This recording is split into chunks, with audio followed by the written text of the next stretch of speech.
Assalamualaikum warahmatullahi wabarakatuh. Waalaikumsalam warahmatullahi wabarakatuh. Selamat pagi teman-teman. Pagi. Gimana kabar kalian hari ini? Alhamdulillah luar biasa. Allahu Akbar. Semoga kalian dalam keadaan sehat dan semangat terus ya. Amin. Sebelum kegiatannya dimulai, alangkah baiknya kita berdoa terlebih dahulu. Di sini ada yang mau memimpin doa. Oke, silakan. Ya, sebelum melakukan aktivitas, alangkah baiknya kita berdoa dalam hati dimulai. Udah selesai. Oke, kalian belum saling mengenal kan? Belum. Nah, karena belum saling mengenal, kita kenalan dulu ya. Ya. Karena ada pepatah yang mengatakan tak kenal maka tak sayang.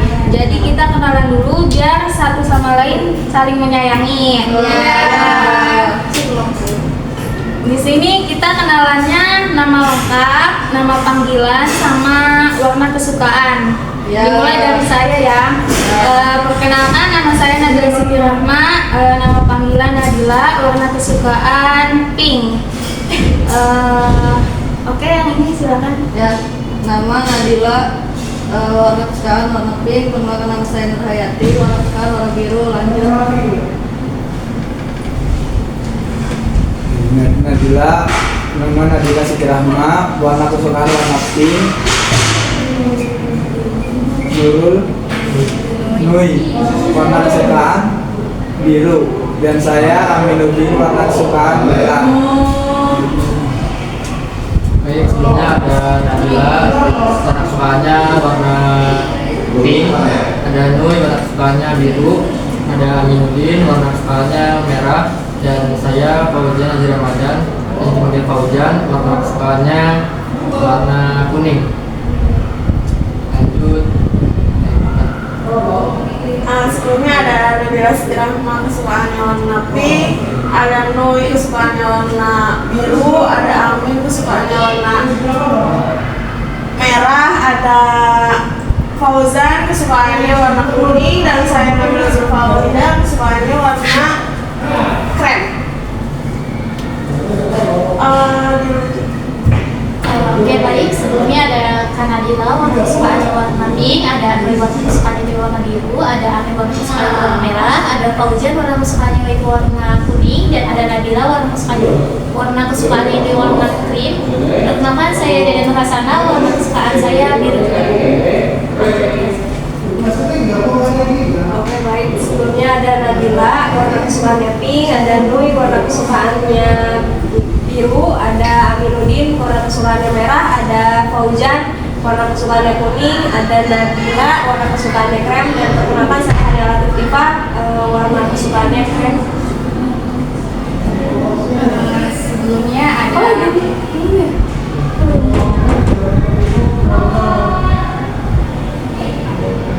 Kesini langsung aja. Lanjutan. Dede, warna kesukaannya biru. Oke, sebelumnya ada Nadila warna kesukaannya warna pink, Nui warna kesukaannya biru, Amin warna kesukaannya merah, Fauzan warna kesukaannya kuning, Nabila warna kesukaannya krem, Dede juga warna kesukaannya biru, Handi warna kesukaannya krem, dan saya ada Samila Salsabila, warna kesukaan saya biru. Nah, di sini udah saling kenal kan? Kalian di sini ada yang sudah pernah mengikuti kegiatan bimbingan kelompok? Belum. Nah, jika belum, saya ingin menjelaskan terlebih dahulu ya apa itu bimbingan kelompok. Ya. Oke, jadi bimbingan kelompok itu proses bantuan yang diberikan kepada individu secara kelompok dengan memanfaatkan dinamika kelompok. Nah, dinamika kelompok ini suasana atau kondisi yang terjadi dalam kelompok yang bertujuan untuk mengembangkan potensi diri kalian, menambah pengetahuan dan wawasan, serta mencegah permasalahan yang terjadi dalam kelompok ini. Kalian ikut bimbingan ini sukarela kan? Sukarela banget. Nah, kalian di sini diwajibkan untuk aktif, untuk terbuka menyampaikan pendapat.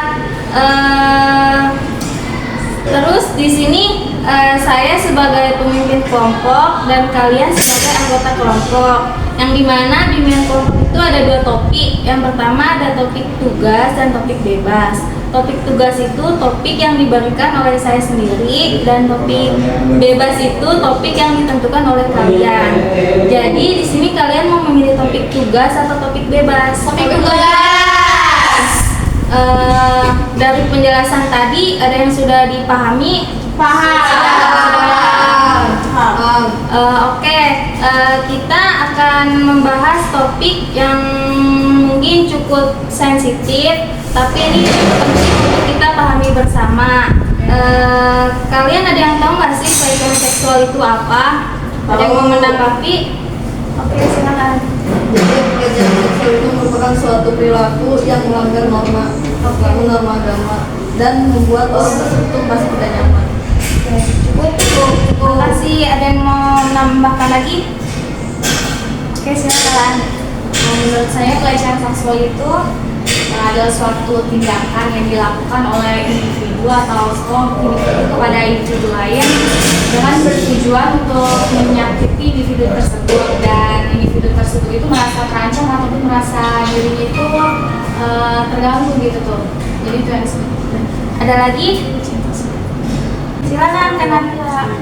Jadi pelecehan seksual itu kalau misalkan orang yang mengejek juga itu mengejek fisik, misalkan kayak pacaran, itu juga termasuk pelecehan seksual.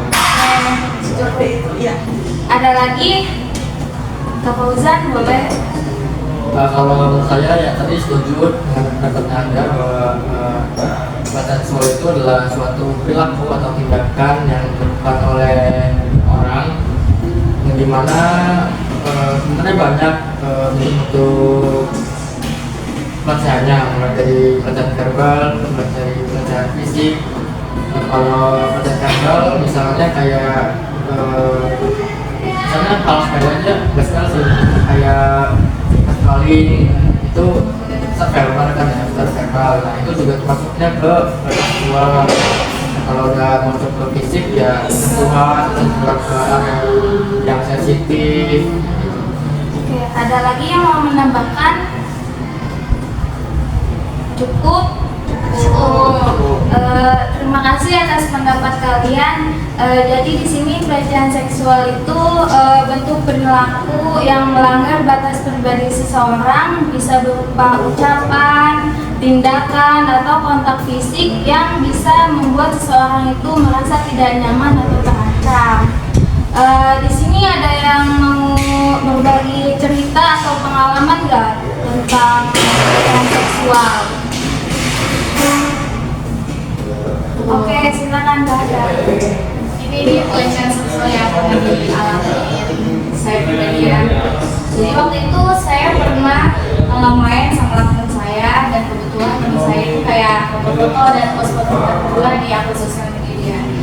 Terus ada salah satu temen dia tuh yang komen, katanya itu temen kamu cantik ya, kayak gitu. Nah, dan kebetulan teman saya ini kayak iseng gitu orangnya, iya cantik, mau nggak nih teleponnya gitu. Tapi malah si cowok ini nanyain sesuatu yang enggak gitu, mau dong, tapi dia pedenya gede nggak ya gitu, kalau gede saya mau, kalau gede enggak gitu. Itu kayak termasuk pelecehan bagi saya gitu ya. Ada lagi yang mau cerita? Oke, silakan. Ya, jadi ini terjadi di salah satu sekolah ya, sekolah saya dulu SMP. Jadi dia ada seorang guru itu melecehkan dari fisik yang sensitif dari laki-laki, dari orang itu. Nah, jadi si anak laki-laki itu merasa terpodai dengan gurunya gitu. Dia tuh ingin melakukan pemberontakan, tapi di sisi lain dia memikir kalau nggak enak itu guru saya masih sama dia. Ada lagi Kak Dede? Kami punya pengalaman waktu SD, ada guru agama ya, tempatnya guru PAI, itu seneng banget pegang-pegang di saya gitu. Karena di situ saya ngerasa yang namanya anak SD gitu kan, jadi takut gitu buat dicek. Oh iya, tapi pas sekarang mikir itu ada lagi yang mau berbagi cerita atau pengalaman? Saya juga pernah ngerasain apa yang kamu rasain. Waktu SMP tuh guru bahasa Indonesia saya tuh sering banget giniin saya gitu, masih gini-gini. Itu geli banget kan, tapi di situ kayak posisinya situ kan saya anak baru ya, kelas 7 itu saya pindahan kan dari pondok ke SMP, terus kayak geli banget, terus mau ngelawan juga kayak gitu loh gitu, kayak susah ya, kayak susah gitu. Itu cowok gurunya bukan sih ya, terus tiba-tiba iya, jadi ada sahabat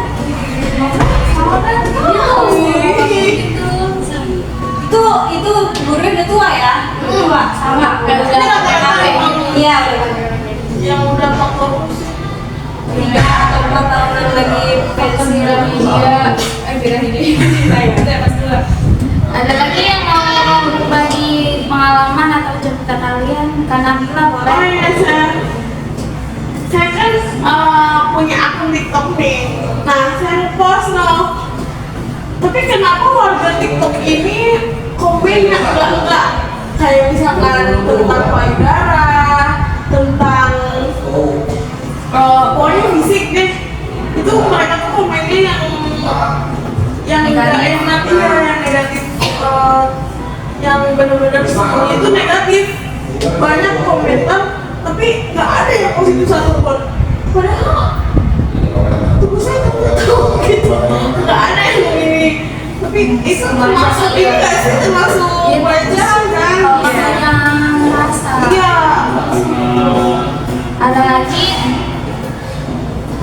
oke silakan. Ya sama seperti yang saya ceritakan tadi, ada yang catcalling itu, lalu sering melihat banyak orang yang catcalling orang lain kan, kebanyakan ya anak sekolah kan, terus orang-orang yang di pinggir jalan, tapi mereka yang ngelakuin itu tuh kayak tapi dia tuh ngelakuin hal itu pasti berarti rombongan kalau sendirian nggak bakalan berani ya gitu. Dan ada juga cewek yang berani nyamperin langsung, ternyata cium juga gitu ya, cowok-cowoknya itu. Kita sering menemukan kayak gitu. Oke, ada lagi? Apa udah cukup?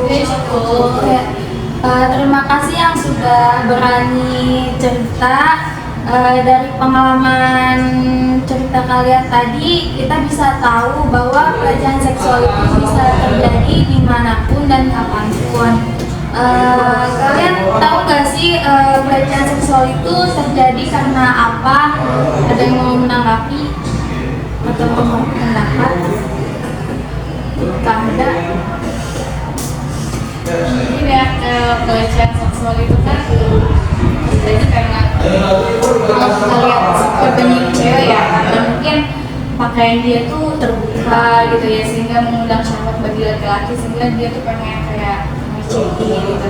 Bisa juga sih mungkin karena faktor birahi orang itu, kan mungkin dia lagi nafsunya lagi tinggi gitu ya, dia meluapinya ke orang yang ada di sekitar dia gitu. Oke, terima kasih. Ada lagi? Kami boleh silakan berpendapat. Amin pernah nggak merasa melecehkan atau Iya. enggak melecehkan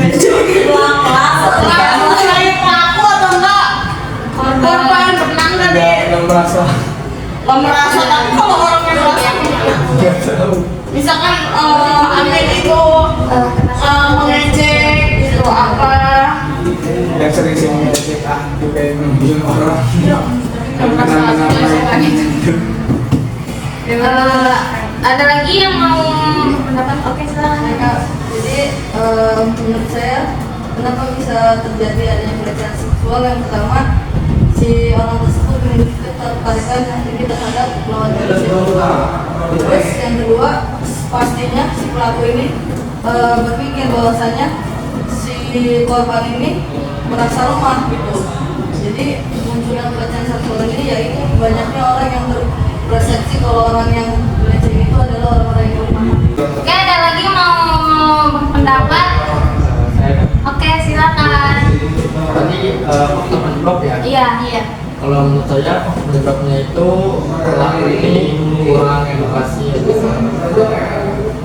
Sebenarnya di Indonesia ini masih apa ya, edukasi sejak dini itu kurang gitu ya. Edukasi seksual gitu, menganggap kalau itu tuh hal yang sepele gitu. Sebenarnya itu kan penting ya, kita dari sejak dini gitu, kayak dari cewek juga pada tubuh masa yang nggak boleh disentuh sama orang lain gitu kan. Ya itu sih karena faktor edukasi si pelakunya itu dan juga menurut saya pelakunya itu pasti sering melakukan hal-hal yang nggak baik sih. Ada lagi? Apa udah cukup? Saya Oke, silakan. kalau menurut saya si pelecehan seksual itu terjadinya karena si pelaku itu merasa jadi kayak terhibur gitu untuk dia itu, jadi kayak mengecek-ngecek dia gitu, atau mengolok-olok dia gitu. Udah. Oh, merasa senang gitu ya? Dia merasa senang. Udah ada seperti itu. Sudah Bu. Nah, yang kalian jelasin tadi itu bener banget. Bisa jadi itu faktor penyebab terjadinya pelecehan seksual. Tapi yang penting sekarang kita harus tahu dulu nih bagaimana caranya untuk mencegah pelecehan seksual ini tidak terjadi. Apakah ada yang mau melakukan sekarang? Menurut saya tuh dikasih edukasi tentang bahayanya seksual ataupun diberikan bimbingan mungkin ya tentang Terima kasih. Ada lagi? Silakan. Cara pencegahannya itu kalau dari segi si pelaku ya mungkin bisa dikasih edukasi gitu ya, edukasi kayak tentang seksualitasnya, terus edukasi dari orang tua, guru gitu. Dan juga kayak si pelaku ini dikasih tahu nih penyebabnya kalau misalnya kamu ya cengeng kayak gitu tuh nanti apa gitu dampaknya, itu juga bisa kena denda kan. Terus kalau dari si korbannya ini mungkin pencegahannya itu kayak sama sih, dikasih edukasi juga sama orang tuanya gitu, kayak bagian mana aja nih yang boleh disentuh oleh laki-laki dan bagian mana yang nggak boleh disentuh gitu. Ada lagi? langsung saya setuju dalam pendapat. Kenapa bisa setuju? Ya itu harus ada edukasi antara korban sama pelaku. Makasih, Kak saya. Oke, silakan. Cara untuk pencegahannya itu selain edukasi untuk para wanita, sama juga berhati-hati dalam berpakaian, karena kan kita tidak tahu ya laki-laki itu bakal berbuat apa kepada kita. Menurut kita sudah layak berpakaian, tapi kita tidak tahu ya dari pihak cowoknya itu bakal berpikirannya seperti apa. Apalagi seperti yang tadi dibilang oleh Kakak Hujan, karena kita tidak tahu ya pelaku itu pembimbingan atau video apa, sehingga jadi melihat kita yang mungkin kita merasa pakaian ini layak, tapi cowok ini memikirkan hal yang lain. Ada lagi? Kita juga harus lebih aware sih. Dan kita harus bisa menjaga diri kita juga. Ya saya setuju sama pendapatnya ini, kalau kita tuh harus jaga diri, apalagi itu perempuan kan, kayak jangan sering berpergian sendirian, apalagi malam-malam itu rawan banget kena gitu. Oke, terima kasih Kak Fauzan. Ada lagi yang mau menanggapi?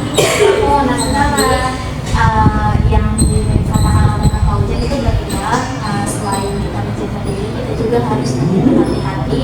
Kalau misalnya kita lagi berdoa sama lawan jenis itu harus lebih berhati-hati lagi, apalagi di dalam ruangan. Kalau emang kita lagi di dalam ruangan, apa baiknya kita membuka kayak pintu di agar tidak ya, agar tidak terjadi juga ya. Kita kan nggak tahu ya, lagi berduaan tiba-tiba hasil cowok itu lagi tinggi ya, kita tidak tahu apa yang dilakukan. Jadi lebih berhati-hati lagi untuk berdoa gitu.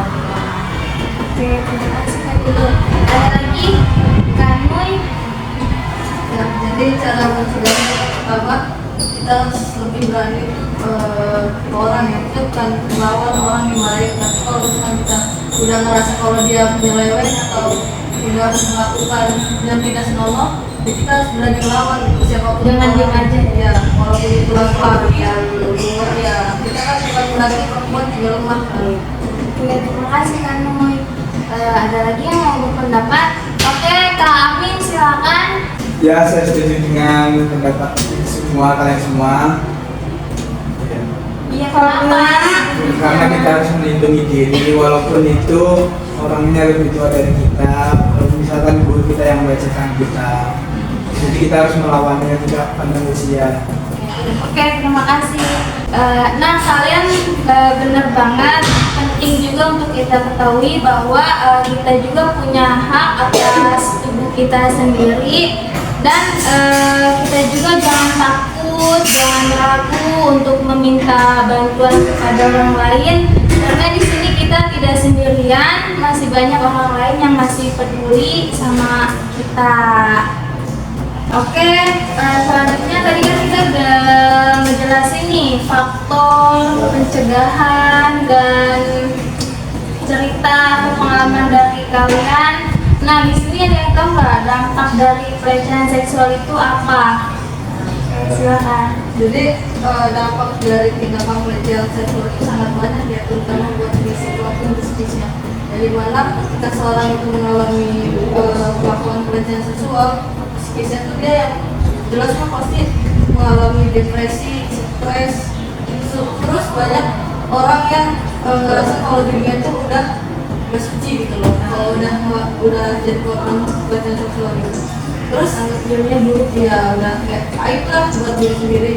Nah, lalu dampak buat fisiknya itu seperti apa? Dia mungkin bisa terjadi apa kayak dia melakukan perlawanan, tapi si pelakunya lebih kuat kan, bisa aja kan banyak yang kasusnya yang kayak gitu.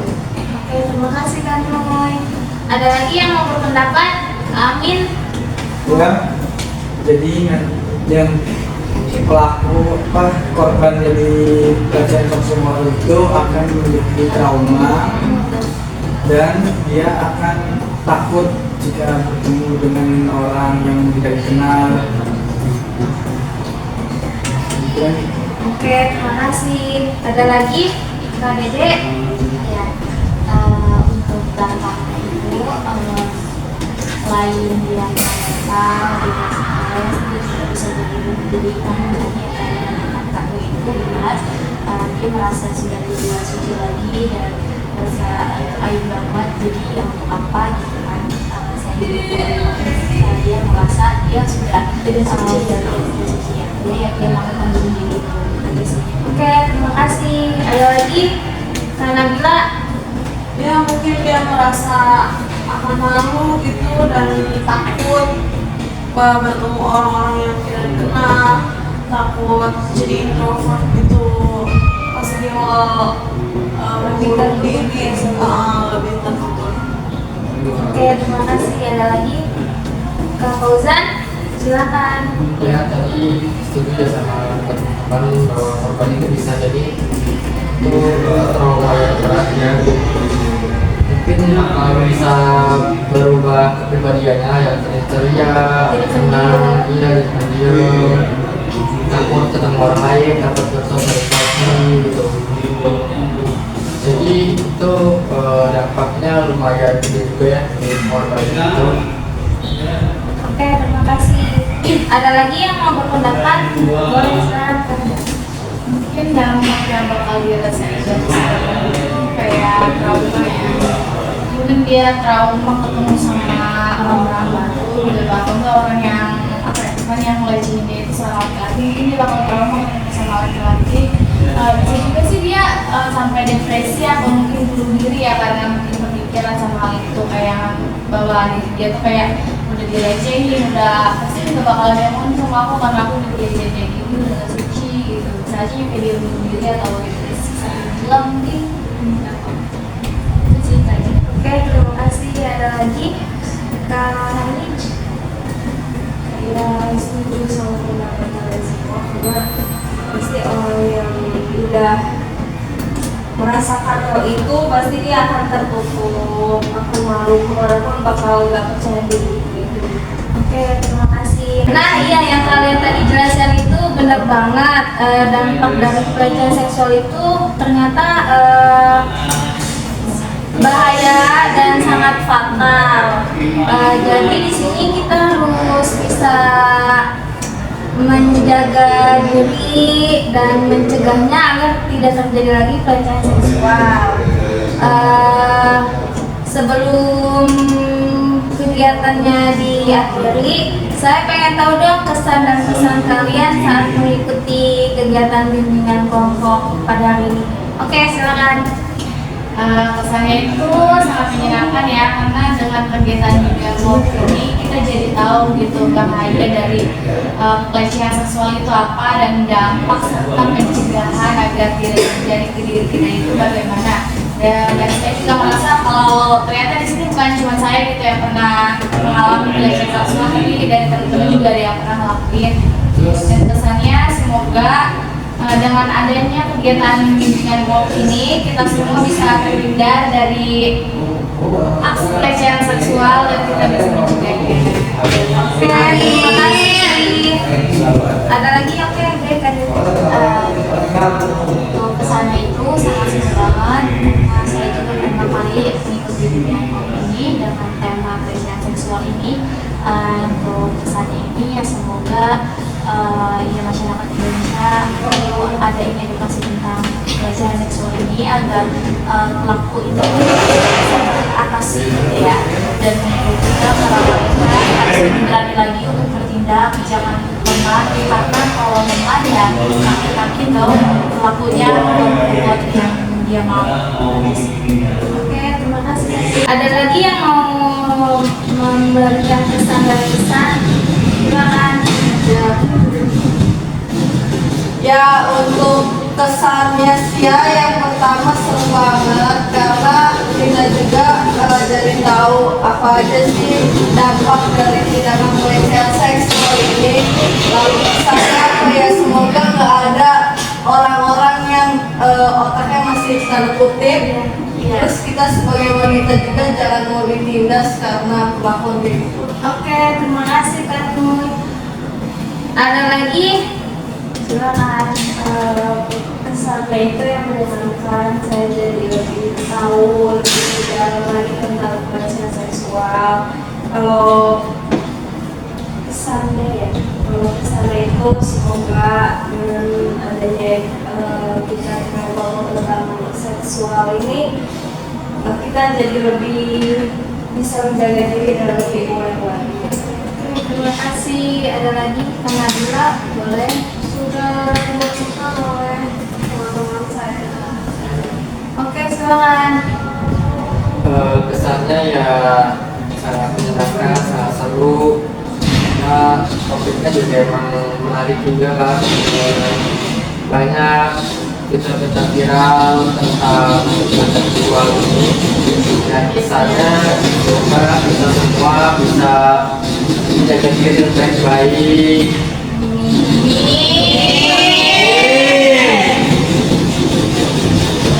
Sudah. Pesannya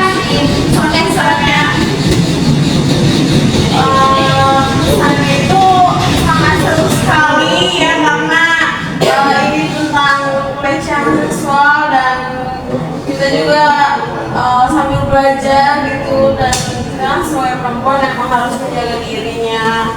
Dan tentu kata teman saya Hani, kita harus lebih aware lagi terhadap diri kita sendiri, dan untuk orang tuanya untuk mengasih edukasi kepada anaknya